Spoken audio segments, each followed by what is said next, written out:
Bonjour et bienvenue sur Boulevard BD. Aujourd'hui, le réseau papillon, tome 5, l'espion parmi nous. 3 septembre 1941. Edmond, dit Doc, est à Bordeaux. La famille juive a quitté leur village de Normandie pour rejoindre la zone libre. François, un des membres du réseau papillon, venant de perdre sa mère des suites d'une longue maladie, Edmond doit trouver coûte que coûte un moyen d'aller le soutenir. L'occasion ne va pas tarder à se présenter. La résistance a besoin de développer ses liens en zone occupée et souhaite envoyer quelqu'un pour développer une entraide. Le jeune homme est prêt à partir dès demain.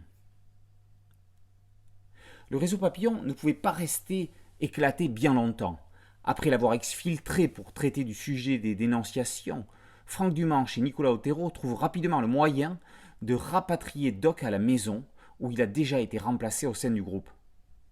Trop content de le revoir, ses camarades l'accueillent à bras ouverts. Pour résister, on n'est jamais de trop. Alors que les adolescents viennent en aide au parachutage d'armes venues d'Angleterre, il y a un traître au village, une taupe qu'il va falloir débusquer de son terrier. Le dessinateur bordelais Franck Dumanche voit ici l'occasion de représenter sa ville du port de la Lune à la gare Saint-Jean, en passant par la mythique place de la Victoire ouvrant la rue Sainte-Catherine. Il apporte à ses vues une précision presque photographique qui contraste mais s'intègre ma foi très bien au graphisme plus jeté des lieux habituels de la série.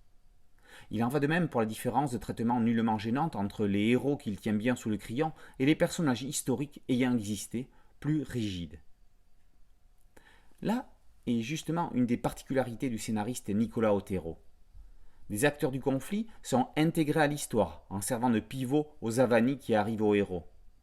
Dans cet épisode, côté allemand, c'est l'espion Andreas Vollmer qui va infiltrer le réseau Hector pour lutter contre les mouvements de résistance. Ce fut l'origine du décret Nuit et Brouillard. Côté français, on croise André Clément, qui fut l'un des premiers à organiser un mouvement de résistance dans le sud-ouest et à se mettre en lien avec le Royaume-Uni. La suite de sa carrière fut plus compliquée. On l'apprendra dans le carnet papillon concluant à l'album. Certains reprochent au réseau papillon de surfer sur le succès des enfants de la résistance. Il n'y a jamais trop de livres pour témoigner d'une époque afin que l'histoire ne recommette pas les mêmes erreurs. Le réseau papillon, tome 5, l'espion parmi nous, par Otero et Dumanche, est paru aux éditions Jungle.